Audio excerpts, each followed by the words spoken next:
Esto es Hoja de Vida con Iván Gallo.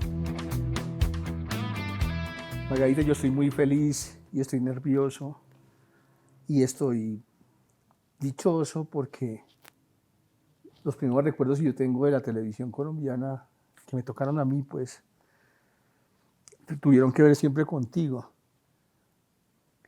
Tú eras la presentadora de noticias de 24 horas.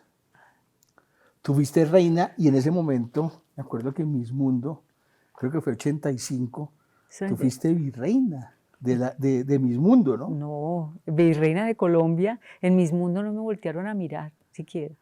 ¿Y por qué tengo esa imagen de que tú en Miss Mundo te fue súper bien? No, es que yo creo que hubo después muchas reinas a las que les fue realmente bien en Miss Universo y quedaron de virreinas. Pero yo fui a Miss Mundo porque quedé de segunda en el concurso nacional de belleza y luego fui allá, sí, a Londres, a Miss Mundo, y ahí sí ya no quedé ni entre las 10 finalistas. Pero eras la hija de Mercedes Vaquero, Sí, entonces claro. era como la locura porque Mercedes fue una de las reinas Sí. insignias, ¿no? Mi madre fue reina de belleza. En los títulos que ella, un título que tuvo ella fue el de Reina de las Américas. Okay. Sí, y me acuerdo, veían las fotos que fue en Miami que se celebró ese certamen y sí, ganó ella. Un año en el que ganaron todas las reinas a las que enviaron a concursos internacionales, porque en ese mismo año quedó Luz Marina Zuluaga de Miss Universo. O sea, 56, 57 más o menos. Creo que sí, 58 creo más bien. Pero bueno, Doña Tera estaba volando. ¿Quién? Doña Tera. Doña Tera, que era la directora del concurso nacional de belleza. Los centennials deben estar diciendo, pero ¿de qué estamos hablando si ya sí. no existen reinas? Ya no, qué pero bueno. en la entrevista que te hizo Juan David hay una cosa muy bonita que dice él y es, hombre, hemos renegado siempre de nuestra televisión. Y tú hiciste una obra maestra de la televisión colombiana que fue El Gallito Ramírez de Sánchez Juliao, ¿no? Sí. ¿Y quién te dirigió ahí? ¿Ese era Pepe Sánchez? Me dirigió Julio César Luna, pero digamos, yo pienso que una obra maestra del género sí fue Café con aroma de mujer, que esa fue la que dirigió Pepe Sánchez. Ok, y que la escribe el que muere. Fernando Gaitán. Fernando Gaitán, sí. Pero antes de eso, tú tienes este romance con Carlos Vives, pues que fue como mi primer escándalo televisivo, porque ustedes se separan al año. Sí. Y con este machismo tan horrible que hay en Colombia, a ti te cae ese lastre como... Bueno. La gente no se acuerda que tú fuiste esposa de Carlos Vives. ¿Será que no? No sé. Bueno, los de mi generación sí se acuerdan. Nosotros nos conocimos en esa telenovela que se llamó Gallito Ramírez, pues bien jovencitos, unos niños, nos enamoramos allí y luego nos terminamos casando casi que en paralelo con los personajes de la telenovela y eso pues fue un acontecimiento. Y después viene un escándalo mayor que fue esta obra maestra que es Inés de Hinojosa. Sí, Los pecados de Inés de Hinojosa, sí. Donde tienes una escena que te crucificaron por eso terrible. Sí, ahí estuvimos, Amparo y yo. Amparo protagonizó esa serie muy bella, dirigida por Jorge Alitriana. Y sí, también yo digo de la manera más, creo que yo hasta inocente, ¿sabes? Cuando me propusieron hacer ese personaje que era como la sobrina consentida de doña Inés, y leía yo en el libreto que nos teníamos que ungir y untarnos aceite y no sé qué, y salir en bola. A mí me pareció que eso era pues chévere para la historia, ¿no? Bueno, resultó siendo bastante impactante para la gente y provocador, sí, sobre todo eso. Pero disruptivo, porque es una obra, yo la vi hace poquito, además está un Diego Álvarez que muere tan joven y con esa cosa tan trágica. Y tan buen actor que era, sí, un gran actor. Kepa. Kepa, sí, Kepa Muchastegui. Y yo creo que sí fue una obra muy bien lograda, muy, muy bella, también inspirada en una obra literaria. Entonces, De Próspero Morales Padilla, sí, exactamente. papá de Antonio Morales. Ah, Eres claro, papá de Antonio. claro que sí, es papá de Antonio, sí. Bueno, pues preciosa. Grababa en Monguí. También en Barichara, en Villa de Leyva hicimos cosas. Fue muy ambiciosa esa producción. Y ahí tú empiezas a vivir algo muy terrible que te sigue acompañando y es la admiración, el deseo y la envidia de los colombianos. Llevas 40 años en eso prácticamente. ¿Cómo has manejado esto, Margarita? Sí es verdad que he vivido toda mi vida expuesta a los medios, expuesta a la crítica, a la observación penetrante, ¿no?, sobre mi vida, sobre mi cuerpo. Pero yo creo que de alguna manera yo lo pedí así, ¿sabes? Porque cuando era chiquita era bastante histriónica y yo no sé si crees en lo de los signos, a veces me gusta jugar con ese símbolo que es que soy signo Leo, entonces eh, me gusta llamar la atención. Yo quería ser una gran estrella, no sabía exactamente en qué, si cantando o qué, pero yo quería ser una luminaria, alguien que... Y yo pienso que, bueno, terminé luego preparándome para ser actriz y no solamente alguien que llamara la atención. Pero yo lo pedí y me acostumbré a vivir así. A veces me afecta, otras veces paso de largo.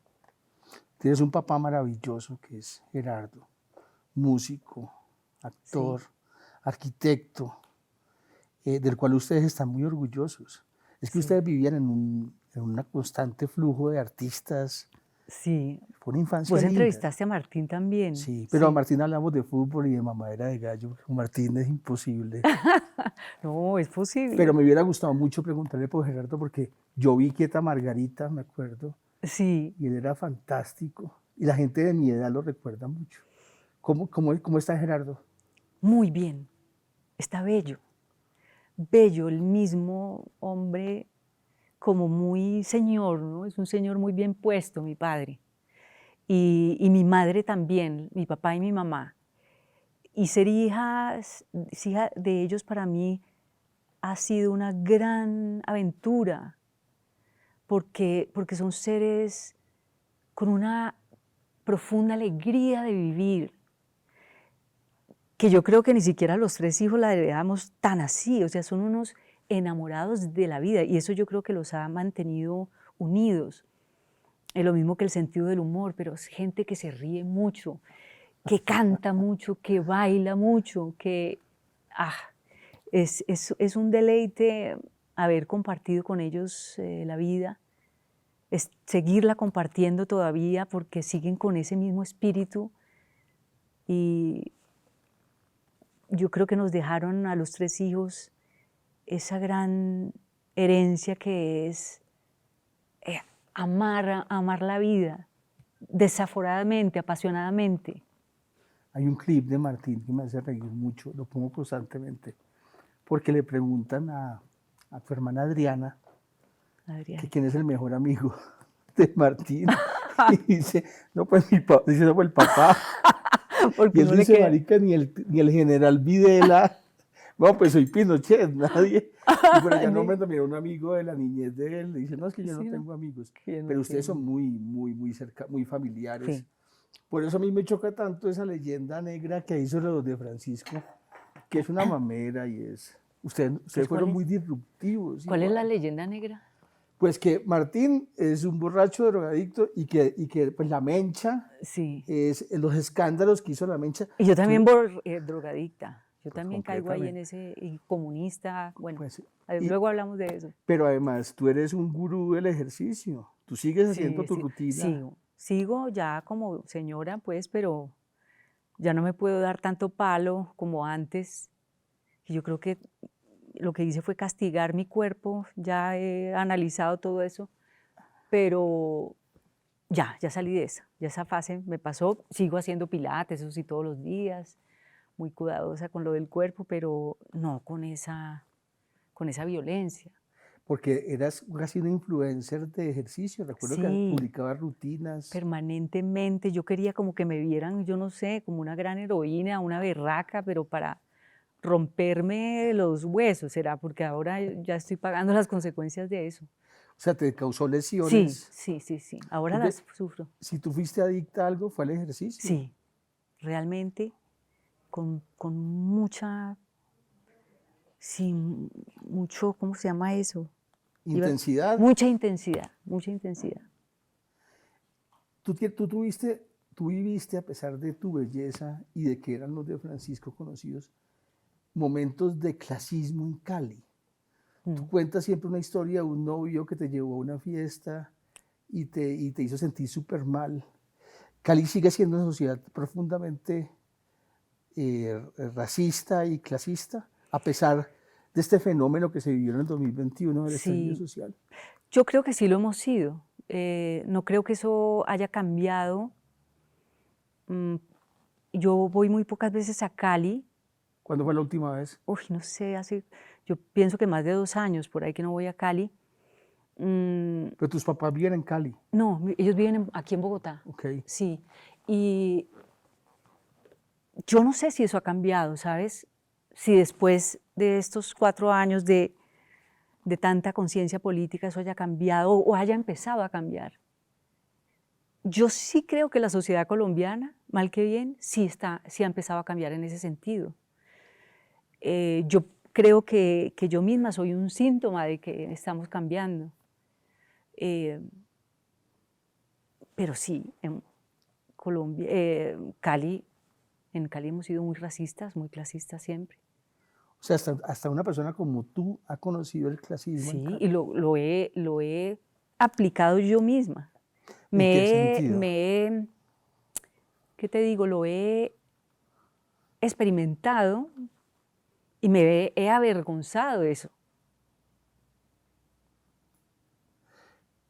Hablemos un poco del cine, Margarita, antes de pasar a un tema que es la actualidad, en el cual además tú sigues siendo una persona extremadamente vigente. Me gustaría hablar de Sergio Cabrera. ¿Qué significó para ti conocer a Sergio? ¿Cómo fue ese proyecto que él ama tanto? No, eso fue un regalo de la vida. Estamos hablando de Ilona llega con Ilona la llega lluvia. con la lluvia. Una Y adaptación de la novela de Álvaro Mutis. sí, sí, a quien conocí personalmente cuando yo no leía mucho y tuve una cita con Álvaro Mutis para que él me hablara del personaje, pero un hombre de una sencillez que me hizo sentir, a mí que era una ignorante total, me hizo sentir especial, una belleza de conversación sobre el personaje. Y Sergio, pues, cuánto le agradezco que haya pensado en mí para esa belleza de personaje. Y la película creo que todavía es vigente, es una película que da gusto ver todavía. Me pasa, y me alcanzó a pasar allí, esta especie como de complejo que yo tengo de ser actriz de telenovela. Entonces yo he hecho mucha televisión y no tanto cine, digamos. Y entonces yo en un set de televisión, con mi set de cartón y esas luces que ponen hacia a lo canalla, yo me siento contenta. En casa. Yo me siento en casa y a mí no me tienen que explicar casi las cosas. De pronto sí, pues el director, un Pepe Sánchez, pues eso sí me entrego así total a lo que él quiera del personaje, pero yo me siento tranquila en el set de televisión de la telenovela. El cine es ya una especie como de templo sagrado, donde hay una mística distinta, y en el caso pues, de esa película, pues donde todavía no se grababa, sino que se filmaba, y había que tener mucho cuidado con la precisión, porque pues no se podía gastar película tampoco. ¿Cuándo? ¿96, 95? ¿Sabes que no me acuerdo cuando hice eso?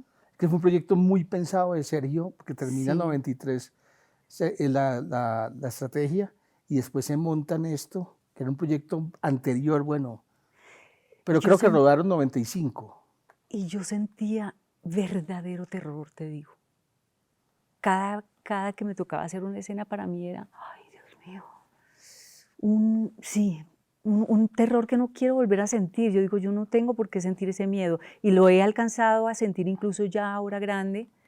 Y ya estoy revelada y digo, no, ay Dios mío, no quiero sentir miedo de estar en un set, solo porque es especialmente cuidadoso el hecho de estar en un set de cine, es distinto al de la televisión de antes. Hoy en día ya ves que cómo se están mezclando Sí. televisión y cine, ya parece que están convirtiéndose en una sola cosa. Ya no les da pena a los actores de televisión hacer televisión, porque Ya no, ya hay ahora ya obras se han devuelto, maestras. sí, porque ya se hacen del mismo modo.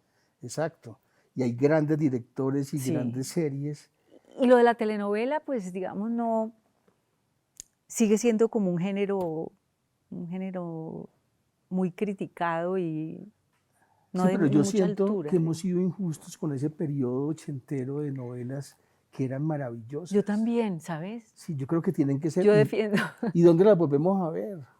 Es que se están perdiendo. No, ¿sabes que Caracol tiene una plataforma donde se pueden ver las novelas bellas que se hicieron? Yo hice una novela hermosa que se llama La Madre, también dirigida por Pepe Sánchez, y ahí hace un par de semanas que me puse a mirar a ver qué había pasado en esa serie, y de verdad que hay momentos de verdad memorables. Tú eras una empleada doméstica. Yo era una empleada de un hotel y una madre de 5 hijos, hice un papel, pues yo creo que prematuro porque era muy joven y sin embargo hice una señora madre de unos hijos ya grandes.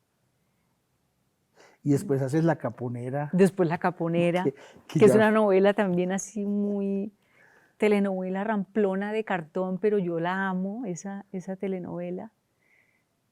Y yo sí, creo que así como me he avergonzado de ser actriz de telenovela, hoy lo agradezco y lo atesoro como algo lindo que también hice. Y te agradecemos muchísimo por eso, Sí. Porque hiciste grande este país. No hemos hablado de café. Café Con es Guy divina. Ecker. No, bella, bella. Además, se trajeron a Guy Ecker de Estados Unidos. Tú acabas de triunfar en España con Pues, Brigada Central. Y acababa yo de, sobre todo, no tanto de triunfar, sino de encontrar en mi escuela de actuación una vía para poder brindarle a los personajes verdad, una verdad que me pertenecía. Por eso yo creo que el personaje de Gaviota salió tan genuino y tan orgánico, porque yo venía con muchas ganas de aplicar todo eso que había aprendido en la escuela. Y se lo di completamente todo a ese personaje desde esa preparación, partiendo de esa preparación, siempre teniendo en cuenta esas lecciones de mi maestro Juan Carlos Corazza.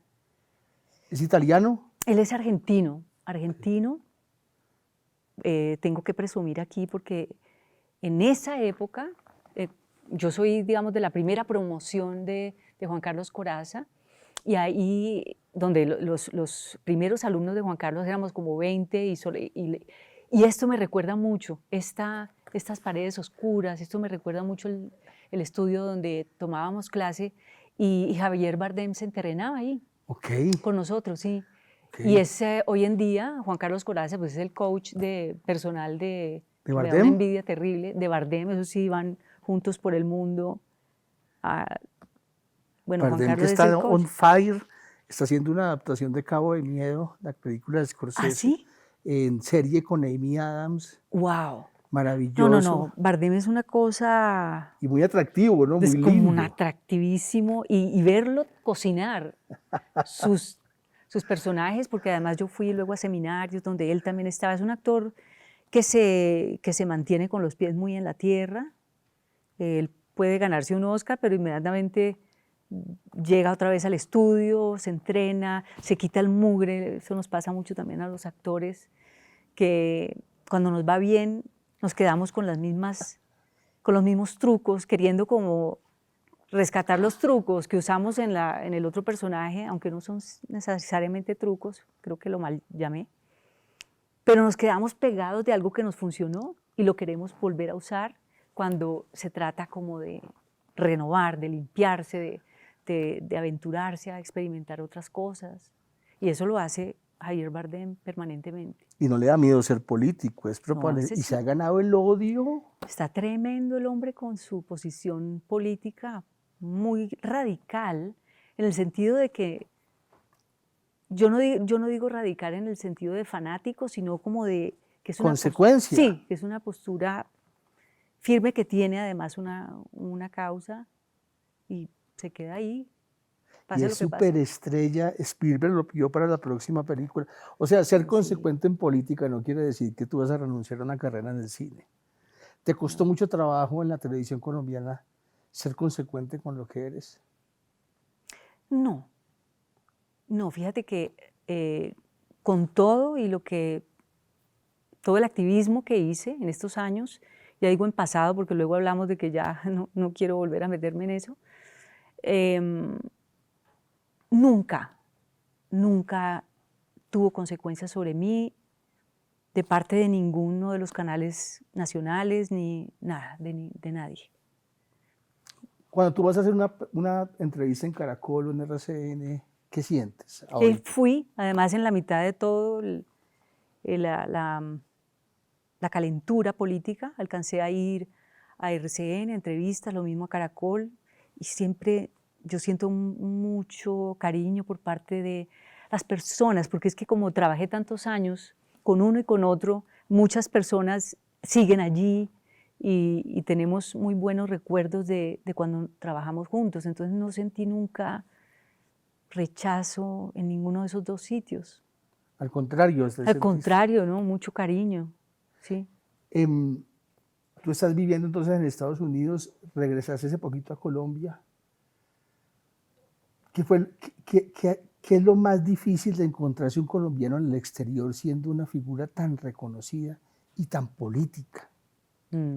Pues me ha pasado, no tanto, eso también tengo que reconocerlo, que me dicen cosas desagradables, pero no son agresivos conmigo. No entiendo. O a ver, me pueden decir, sí, la verdad estoy contradiciéndome ahí, porque digamos me encuentro con alguien que me dice, una señora que me encuentro así de frente y me dice, uy, ¿para dónde viaja la comunista? Tanto que defiende el comunismo y mire cómo le gusta viajar. Eso, por ejemplo, no más, a lo cual yo no contesto absolutamente nada. O en otra oportunidad. ¿Que en un avión o...? En el aeropuerto. Okay. Otra vez en un como mercado, como un bazar que había por allá en el sur de la Florida, también me aborda un señor que me dice, mire cómo usted nos tiene el país, o sea, cómo nos tiene el país usted por cuenta de hacerle tanta bombo a Petro y haberlo ayudado a elegir. Eso. De resto, no es que me griten cosas. Pero son contadas. Mira, son contadas, realmente sí. Por lo general, mucho cariño, mucho afecto. ¿Qué ha significado para ti la decisión de tener una posición política en Colombia? Primero me gustaría contarte, y a los que nos están viendo, cómo comenzó esto, cómo comenzó lo de mi activismo, sobre todo de manera tan intensa, otra vez usemos esa palabra. Yo comencé a interesarme en el tema político cuando escribía en El Tiempo, eso se lo conté también a Juan David en nuestra conversación pendiente. Yo escribía en El Tiempo, al principio no muy metida en cosas de política, pero luego me pareció muy necesario enterarme más de la actualidad. Pero yo ahí te voy a cortar un momento, Dale. Perdóname, Margarita. Dale. ¿Cómo llegas por qué empiezas a escribir? ¿Cómo es ese ejercicio? Mira, yo empiezo a escribir mi primer... Me dicen cuando se me vea el tobillo blanco. No lo vayan a cortar. Va a haber alguna persona dichosa de que se vea, así que no se preocupe. Estamos como en los 1900, que el tobillo no se puede ver, por favor. Bueno. Ay, esto no lo vayan a cortar. Que no, para nada, para nada. Porque es que me están cuidando y eso hay que agradecerlo también. Bueno, yo comencé a escribir, ahí tienes, públicamente, gracias a Daniel Samper Ospina. porque él era director de Soho. Y a mí siempre me ha gustado escribir. Y yo tenía ganas de escribir en una revista, escribir públicamente. Y mi representante se llama María Clara López, que somos amigas de colegio, pero ella es mi representante hace muchos años. Yo le dije a María Clara, ay, quiero, no sé, ¿qué hacemos? ¿A quién llamamos? Porque quiero escribir. Entonces buscamos, no sé cómo fue ese contacto, pero yo le pedí cacao directamente a Daniel Samper Ospina. ¿Tú lo buscaste a él? Sí, sí. Y él inmediatamente, claro, porque yo soy muy, muy amiga de sus padres.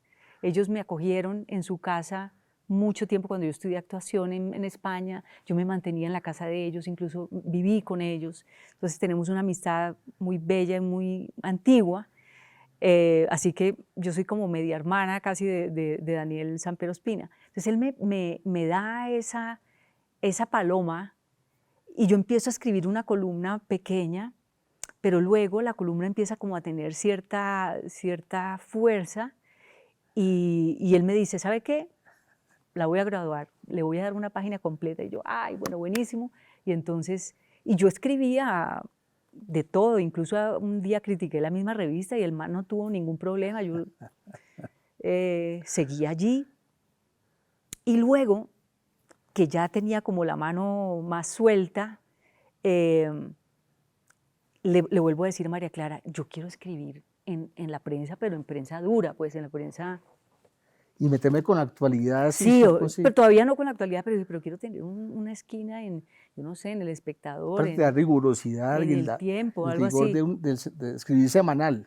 Pues hermano, casi que fue como una de esas coincidencias rarísimas, porque Roberto Pombo ya había pensado, porque había leído mis columnas en Soho, y ya había pensado en llamarme para escribir en El Tiempo, así que así se dio, y yo cuidé esa columna como nadie, o sea, me preparaba, la pulía, la volvía y la reescribía, la reorganizaba. Bueno, fue una experiencia preciosa haber estado allí.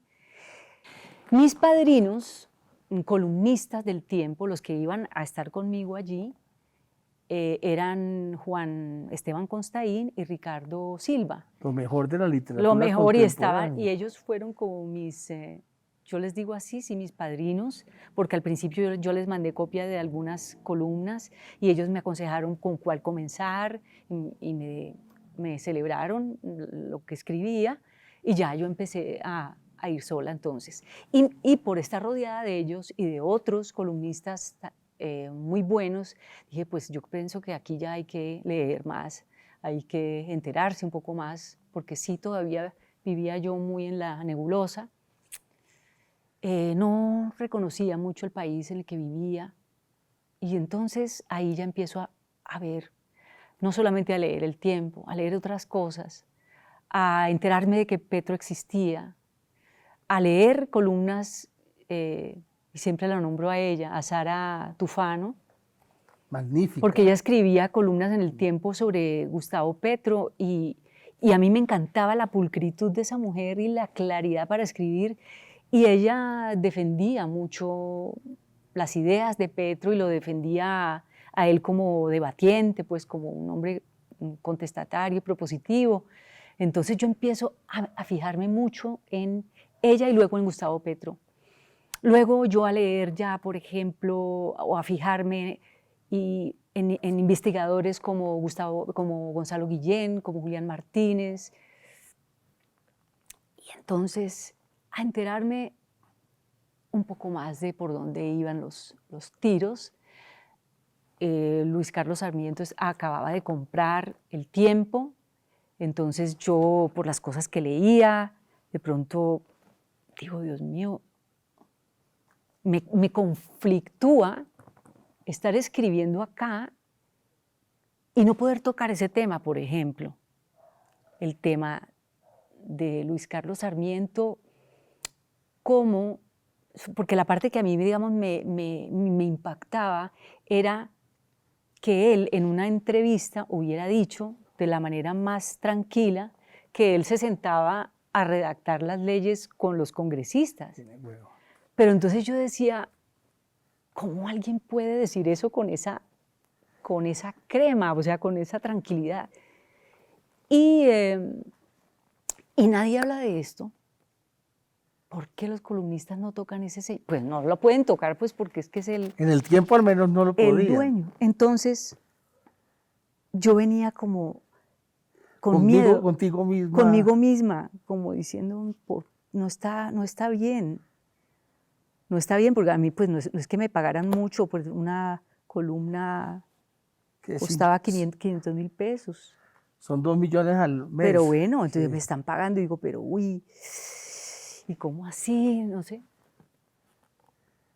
Entonces, Sí, pero perdón, tú no publicabas para que te dieran 500.000 pesos. no, Publicabas no, porque en absoluto, hubiera era el podido ser tiempo. gratis, exacto. Pero entonces, un buen día no aguanté más. Yo escribí la columna y se la mandé porque creo que es Gustavo, a Gonzalo Guillén. Le dije, Gonzalo, mira esto que voy a publicar. Y me dice, es el último día, ¿no? Si usted publica eso, que tiene todo mi aval, porque yo le dije, aquí hay algo de lo que yo digo que esté desatinado, que no tenga cómo probarse. Me dice, no, yo le doy el aval, pero yo sí sé que si usted publica eso es último No te día. van a demandar, pero te van a echar. Exacto, es último día. Y así fue. Entonces tú publicas eso, se forma el escándalo y a ti, ¿cómo te comunican que sales del tiempo? La hija de Luis Carlos me escribió una columna, que siempre lo digo, muy bella, muy bien escrita, muy respetuosa, pero diciéndome, pues si tú te vas a expresar de este modo, pues no. Te escribe una columna. Y que le puso al lado o la publicó, ella no me acuerdo bien cómo fue O sea, ese tú te evento. enteras porque se publica esa columna. Sí, Okay, pero se publica inmediatamente. Ok. Yo no sé si fue hasta el mismo día, ¿sabes? El mismo día que yo la puse, porque yo la mando. Sale el impreso. Siempre pasaba que yo mandaba mi columna, Sí. el editor la lee, le corrigen el estilo, cualquier cosa, pero ellos tienen que avisar qué es lo que se va a publicar ahí. Pero entonces ellos sí, digamos, tuvieron la deferencia de publicarla, pero por ahí derecho dijeron, pues si va a seguir en esta línea, no. Recuérdanos sobre qué fue la columna específica. ¿Cómo se llamaba? Dilema ético. Se llamaba la columna, Dilema ético. Y tenía que ver con ese dilema del que te estoy hablando. Pero existencial, además. Sí, que yo decía, pues no sé si yo puedo trabajar para un medio donde el dueño es capaz de decir una cosa de estas. O es capaz de hacer todos estos juegos financieros.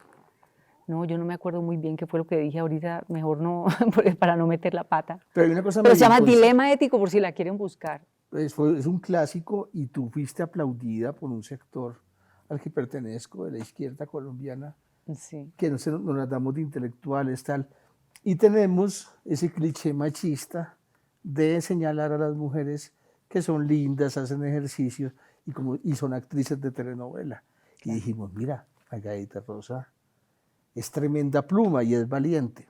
Entonces ahí también te avalas, te dan un espaldarazo, lo que en ese momento aún no se llamaba como el petrismo. ¿No crees que ese fue el gran disparador? ¿Sabes? El gran disparador no fue ese, sino el estallido social, para mí. Okay. 2021, cuando estas juventudes se enardecen y salen a las calles a pedir y a protestar, ¿no?, por lo que había sido esta reforma tributaria, yo en ese momento digo, ¿yo en qué país sigo viviendo? O sea, pues yo podía muy cosméticamente escribir y de todo, pero no había sentido al país. Y dije, yo me quiero poner de este lado, me quiero poner con ellos. O sea, si he vivido de espaldas todo el tiempo a la realidad de mi país, pues esta vez no.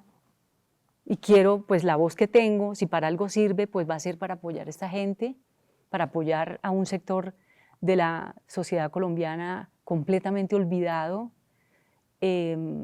discriminado. Dije, bueno. Y pues Gustavo Petro era el representante de esas ideas. también el gran crítico, el gran denunciador, se puede Sí, decir, desde el 2004 de la con derecha por toda parapolítica. su vida, exacto. Entonces dije, yo creo que este país sí se merece una visión distinta. La derecha históricamente no ha hecho nada por estas personas. No. Entonces, ¿por qué no ayudamos dentro de lo que yo pueda? O por qué no, me preguntaba yo, ¿por qué yo no más bien ayudo a que este mensaje se multiplique, a que la conciencia política que una persona como Gustavo Petro está abriendo, pues le ocurra a otras personas, así como me ocurrió a mí? Y lo hice con esa convicción, ¿no? Y de verdad me puse la camiseta, creo que sí me la puse. Pero hay un hecho antes, para ti fue muy importante Gustavo Bolívar para entrar en la política, porque hay una reunión virtual donde tú estás en esa reunión virtual y allí se forma el pacto. Pues yo no sé si él se refiere a una entrevista que me hicieron Gustavo Petro y Gustavo Bolívar Sí. en ese programa de YouTube que ellos tenían, Los Gustavos. que se llamaba Los Gustavos. Y ellos, como yo venía haciendo mi campañita yo sola, porque yo no hablé nunca con nadie del pacto, esto era... Y tu Twitter fue muy importante. Sí, claro, bueno, tenía Twitter enloquecido con eso, y de manera muy solitaria, te lo puedo decir. Yo no conocía ni a gente de izquierda, al contrario, mi background, como yo, el medio en el que yo me crié ha sido más bien de derechas. Mis amigos, más que todo, sí. Yo me fui impeliculando yo sola. Entonces, bueno, ahora, esa invitación que me hacen ellos dos, que también estaba yo nerviosísima porque yo tampoco sabía hablar de política ni nada. Yo le decía, incluso ese día le dije a Gustavo Petro, qué pena yo hablar de política con ustedes porque no, pues sí, yo no sé de eso. Y me dijo algo Gustavo Petro que no se me olvidó. Me dijo, ¿sabe qué? Es que la política la hace la gente, no la hacemos los políticos. Entonces yo me quedé como deslumbrada con eso y hicimos esa conversación. Allí estaban hablando de conformar ¿cómo le decimos? Movimiento, que era en ese momento. Sí, era Pacto histórico. Era un movimiento que no tenía todavía ese nombre. Exacto, pero él lo estaba como creando y él lo decía, Que lo aglutinaba toda nombraba la así. indignación contra el uribismo y el clasismo. Bueno. Pues a mí me entró, hermano, Y Cali fue epicentro. a mí me entró a cucharadas eso. Y aquí como caleña y la resistencia, a mí eso me pareció precioso, me pareció valioso, me pareció valiente, me hizo sentir orgullosa del pueblo caleño, me hizo sentir avergonzada de la forma como ya había yo crecido, me hizo ver, criticar la manera como yo había pensado antes. Entonces yo eso lo valoré, ¿sabes? Lo valoré mucho. Y ahí me prendí todo este tiempo hasta ahora, hasta estas elecciones. De pronto ya en el último año ya no tanto, y ese es el tema de pronto que me interesaba conversar con vos, y es que lo que pasa con el activismo y lo que yo siento que ha pasado conmigo es que a mí lo zurda no se me ha quitado. Yo sigo creyendo en un modelo de país que he visto implementado en otros lugares del mundo y que considero, pues me gustaría que Colombia se pareciera a eso. Sigo creyendo en las proposiciones más importantes de Gustavo Petro. Creo que sí valieron la pena estos 4 años, sí lo valieron. Entonces yo no me arrepiento de haber votado por esas ideas. Lo que pasa entonces, que te iba a decir el problema mío, es que uno termina defendiendo a personas y las personas, ya sobre las personas no tiene uno ningún criterio desde dónde arrancar. Uno las personas no las conoce. Yo no conozco a Gustavo Petro como persona, solo como político, solo en el momento en que sus ideas me parecieron innovadoras, me parecieron necesarias para crear conciencia política en el país. Pero también tengo que reconocer que la persona, las formas que tuvo él como persona no ayudaron. No ayudaron, también me avergonzaron, ¿sabes? Toda la relación que él tiene con lo femenino para mí ha sido, pues, no, inaceptable, inaceptable. Entonces, yo he llegado a la conclusión de que no puedo poner mi cara, no puedo poner toda mi persona en la brasa pública por una figura, por otra persona, sí. Por una persona que no conozco, que además tiene unos comportamientos que también me pregunto de dónde salen, de dónde sale toda esta parte errática, así como él tiene de pronto esos momentos tan lúcidos. Digo, de pronto, ¿por qué? ¿Por qué sale con estas otras cosas? ¿Sabes? Voy a decir una cosa que me hizo falta en estos 4 años. Cada vez que Gustavo Petro enarbolaba la bandera del M-19 cuando salía y se alegraba de que hubieran firmado la paz, yo también decía, esto es de celebrar. Pero me hacía falta que pidiera perdón cada vez, una y otra vez, por los secuestrados, por los muertos, porque sí, porque fue un movimiento alzado en armas. Y yo sé que Gustavo Petro ya no quiere las armas, no quiere la muerte, me hizo falta eso como ciudadana. Bateman lo hubiera hecho. ¿Ah? Un tipo como Bateman lo hubiera hecho. Sí, no sé. Pero digamos, necesitamos un líder político que se gobierne a sí mismo mejor. Ese gobierno de sí mismo es lo que le ha faltado a él. Y por eso no nos alcanzó. No nos alcanza, porque yo sí creo que esos 13 millones de votos son de personas que sintieron que hubo cosas que sí cuadraron y que sí se hicieron. Pero también, ahora hablando del nuevo presidente, yo también tengo que aceptar, no, hubo otra mitad. Bueno, si es verdad que hubo fraude, pues eso tendrá que seguir su curso, tienen que averiguarlo bien, pero mientras tanto, señores, el presidente es Abelardo Laspriella. Gústeme o no, yo digamos con sus formas tampoco no me gustan, pero sí tengo amigos, tengo gente cercana que votó por él y eso también dice algo, eso también nos dice, dice algo de la falla,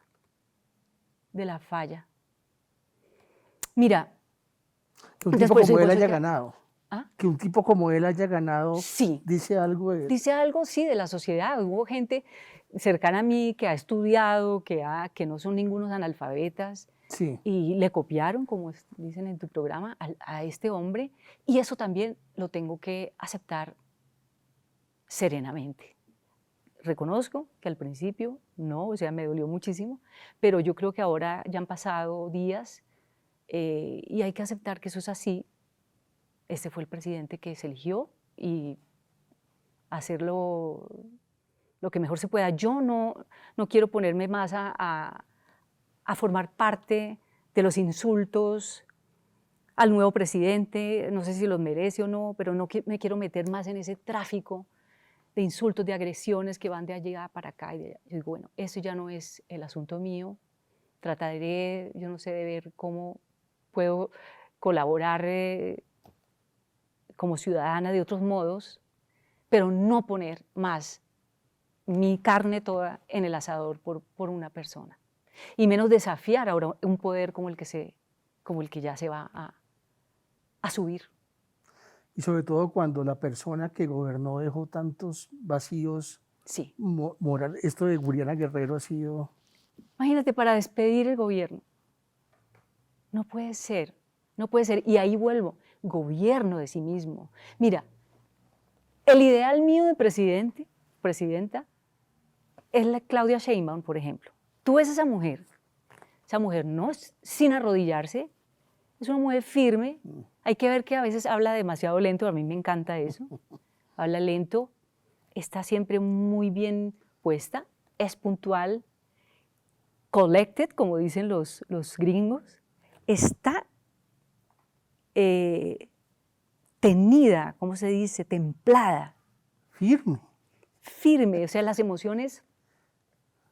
Sí, el gobernante sabio tiene que tener ese dominio de sus emociones, como me decía un profesor, Tyron Achuri, que era mi profesor de filosofía política, y me mandó un texto hermoso hablando de eso que le dicen los griegos, del término griego que se llama sofrosine, que es la moderación, que hay, para ser moderado también hay que ser valiente, mucho más valiente que aventurarse, que dejarse llevar en ese potro desbocado, que es una emoción que no tiene, que lo puede llevar a uno a decir las cosas que a veces dice el presidente Petro, ¿ves? Una mujer como Claudia Sheinbaum, uno no la ve en ese trance jamás. No. Jamás. Así tenga al ejército de los Estados Unidos queriendo invadir su país. La mujer está plantada ahí, sin arrodillarse, firme, pero con un gran sentido de la diplomacia, no sé, de respeto por sí misma, gobierno de sí misma. Gobierno es gobierno de sí mismo. Así. Si usted no se gobierna a sí mismo, No pues ¿cómo va puede a gobernar un país ni puede. ¿Qué consecuencias te trajo personales el activismo o a la gente que tú quieres? Ay, que me das papaya para hablar de eso, porque también quería, te lo agradezco. Quiero. Sí me costaron amistades muy queridas que se rajaron por cuestiones de esa. Porque uno en el fragor de la discusión dice imprudencias, dice cosas que duelen, que ofenden a gente que uno quiere mucho. Entonces, eso afectó, digamos, mi vida personal allí. Quiero pedirle excusas a mi hermana Adriana, de Francisco, porque cuando primero yo hago un trino, que me lo restriegan siempre, entre otras mi cuenta de Twitter ya no existe. Eso yo no está estoy preguntando. Sí, eso ya no existe. O sea, la cuenta todavía está allí activa, Sí. pero yo no puedo acceder a ella ni siquiera para eliminarla. ¿Pero qué fue? ¿Te hackearon o qué? No sé qué hicieron, pero como los dioses, los robots esos que ahora gobiernan, o no sé, realmente mi cuenta no puedo acceder a ella, pero yo no existo ya en X ni voy a meterme en estas discusiones. Pero bueno, yo en medio del fragor de la calentura política, dije, si me ven pidiéndole puesto a Petro,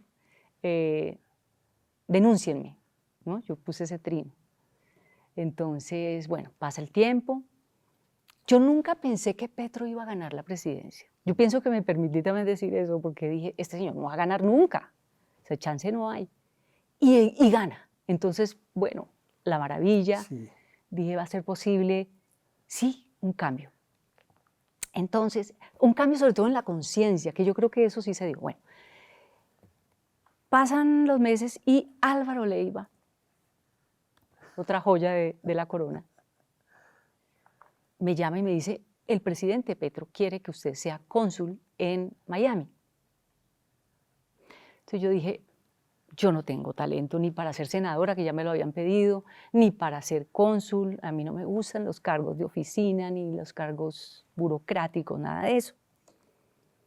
Pero se me prende el bombillo porque yo dije, mi hermana Adriana de Francisco, que si hay alguien de mostrar en la familia de Francisco, es ella.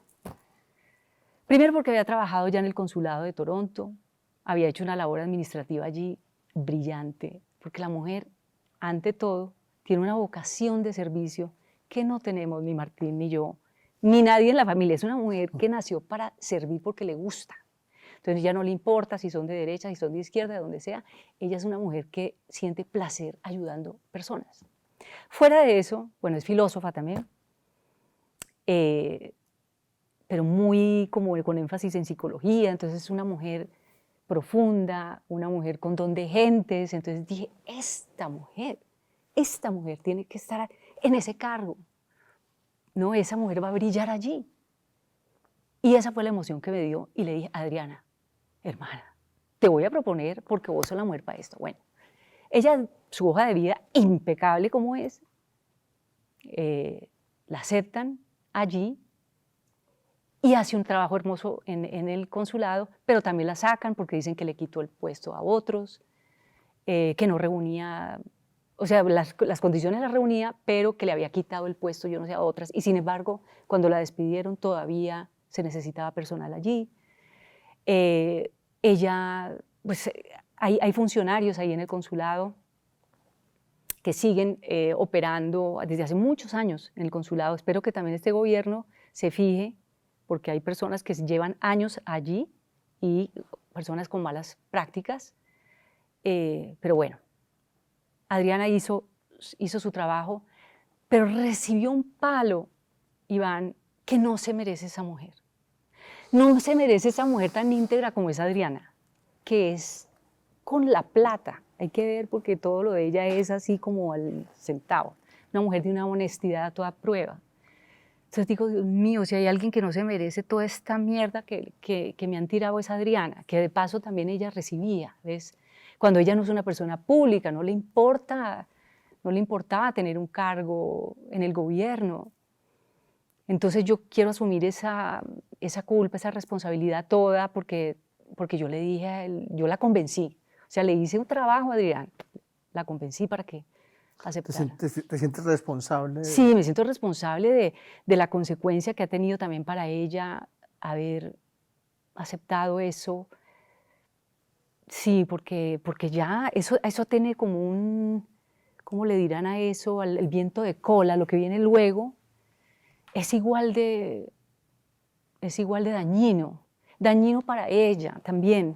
A mí, pues yo estoy acostumbrada a que me digan de todo y me burlo de eso. Y Adriana también tiene un muy buen sentido del humor, pero no, o sea, no, con ella no. Ella no es una injusto persona con de ella. izquierda. Adriana ni siquiera. Yo pienso que Adriana ¿qué te puedo decir? Es de izquierda en el sentido de que socialmente es muy sensible. Entonces, una mujer que tiene sensibilidad social. Eso sí lo tiene ella. Entonces, ella trabajó hasta hace poco en la Fundación Corazón Verde, que es la fundación que le da vivienda a las esposas de los policías que están heridos, que se mueren en combate. Entonces ella es de las que va y les entrega las casas, hace las gestiones. Ella es una mujer que disfruta con eso. Entonces, mi Adri, quiero pedirte perdón aquí de rodillas y públicamente porque no te mereces pues toda la mierda que te han echado por culpa mía. No.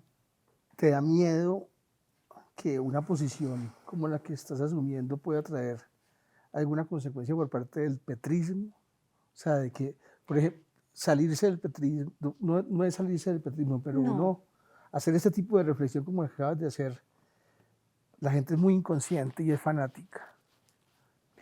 ¿Has sopesado eso? Pues en este momento lo que yo quiero dejar claro es que yo no me arrepiento de ese voto. Yo todavía creo en esas ideas, en las ideas que me convencieron. Celebro lo que se hizo bien en el gobierno, esa dignificación de los militares, de los policías, la devolución de las tierras, esta conciencia que hay que tener sobre el cambio climático, esas cátedras que daba Petro sobre eso, yo me las oía como canciones y todavía. O sea, hay partes que de verdad yo valoro de su propuesta, del gran político que es. Pero sí, si les va a dar piedra algo de lo que estoy diciendo, pues tienen que reflexionar porque es lo que realmente estoy tratando de aclarar es que la persona, a veces, esas personas que representan esas ideas, no sabe uno por dónde van. No puede uno dar fe de ellas porque no las conozco, no las conozco. Margarita, mira, muchísimas gracias. Yo quiero aclarar algo a la gente. Yo te empecé a preguntar por el reinado, te empecé a preguntar por las noticias, sí. Te empecé a preguntar por tu actuación en televisión y en cine, y después terminar en la literatura, en el ensayo y en la reflexión política, porque no creo que exista nadie en Colombia que tenga un recorrido así. Pues Ángela Patricia Yaniot, pero No creo que nunca hizo actuación, por ejemplo. Sí hizo reinado, fue reina y se metió a las noticias con mucho éxito, pero nadie más enigmático, provocador. Pero tengo una pregunta. Dime. ¿A vos te parece que lo que yo he dicho hoy, eso, Sí. dímelo de verdad, ¿te parece que qué? ¿Es grave? No, Es, yo ayer hice un comunicado, pero es que yo no soy tú. Leí en público una carta diciéndome que me bajaba el petrismo por ¿Ah, razones sí? No muy sabía. parecidas, sí se volvió viral, por razones muy parecidas a lo que tú estás diciendo. O sea, no puedo respaldar a una persona que se emborrachó de poder. En realidad lo que estamos viendo es un tipo que no tiene nada que ver con el hombre que hizo los debates de parapolítica en el Senado en el 2004, 2005, ni siquiera con el alcalde de Bogotá que se enfrentó a un procurador retardatario, ni al tipo que encabezó una indignación nacional que fue el estallido social del 2019 al 2021, ni al tipo que ganó en el Movistar. Creo que hay gente muy valiosa todavía como Gustavo Bolívar, que es muy puro, sí, pero así sí, le fue. claro que sí. A Gustavo le ha ido como un culo. Gustavo lo sabe además. Gustavo le ha ido, si hay una persona, y no lo va a decir, pero lo sé, que empeñó todo su capital financiero, político, y está relegado. Prefirieron a Benedetti en el Consejo de Ministros, está todo, Pero por ahorita, encima de digamos, Susana Mohammad. nuestros haters también podrían decir, pero estas eran cosas que se veían siempre, porque ahora les da entonces por decirme bajo el petrismo, aunque yo no lo diría en esos términos. Pero ¿por qué ahorita? ¿No? Yo te hago esta pregunta entonces a Porque vos. lo de ¿Por qué Juliana Guerrero es inaceptable. Y hay gotas que colman el vaso. Claro. Y es un sacrificio que yo tampoco pienso dar por ninguna persona. Se vienen tiempos muy... Ahora, si nosotros estuviéramos diciendo, Abelardo, ábrenos las puertas, vamos para allá. En mi caso particular voy a seguir haciendo resistencia desde un medio de comunicación, desde mis redes, lo que sea, claro. pero tampoco quiero que me califiquen a mí como un petrista irracional. Hay que hacer autocrítica. Entonces, ¿la autocrítica cuál fue? Agarrar a Juliana Guerrero y meterla en una hoguera. Estoy mamado de los signos de Petro, estoy mamado del machismo de Petro, que un poco es también el machismo de la vieja izquierda colombiana. Y yo creo que pues nosotros no estamos diciendo nada que no haya pasado, ni nos vamos a ir al otro bando. No, pero sí hay que decirle al nuevo presidente, a la gente que votó por él, que pues tenemos que respetar su decisión. Una cosa distinta, sí, se puede hacer resistencia, así como la Sheinbaum, se puede hacer resistencia con mucho respeto, aunque bueno, no, vos tenés tu estilo y tu cosa que es increíble, me gusta, pero hay que aceptar que No estamos... puede decirlo del fraude, sin pruebas. ¿Dónde están las fucking pruebas? Pues sí, que ya las entregaron, dicen, pero hay que esperar. Ese recurso de nulidad ni siquiera fue bien, me consta. Pues yo lo estoy diciendo, no lo estás diciendo tú. Atención. No Además, porque no lo sé. Margarita no se lo estoy diciendo ¿Y por qué yo. no lo sé? Sé por gente del pacto que ni siquiera lo leyeron, quedó mal redactado. Eso no existe. Ese es el caballito de batalla en el que se quisieron montar. Y lo que sí me parece interesante ahora es ver la posición de un tipo como Uribe, que se está abriendo. Está ocurriendo lo impensable, lo impensable. Hay que, sin apasionamientos, hay que ver esta cosa como un nuevo capítulo de la política colombiana. Y yo creo que a mí, digamos, el tema político me apasiona, la verdad que sí, y me interesa verlo desde el punto de vista filosófico, de qué es el poder, ¿no? ¿Qué es, por qué se dan las tiranías, qué es la masa, ¿no? ¿Por qué la gente se une en torno a un líder político? Todo ese tipo de preguntas, muy interesante hacérselas y pienso seguir más por ese lado, mejor por ese lado. Yo te agradezco porque nos estás ayudando a entender, primero, qué pasó y segundo, qué va a pasar. A mí me parece grave que un tipo llegue a la presidencia diciendo que va a destripar a la izquierda. Es preocupante también. Él tiene que salir a explicar que eso no va a pasar. Sí, sí. Yo te agradezco muchísimo. A ti también, gracias. Gracias y espero que te hayas sentido cómodo en que es Feliz. tu casa. Feliz. Bueno, muchachos, muchas gracias. Bueno, chao. Esto es Hoja de Vida. Con Iván Gallo.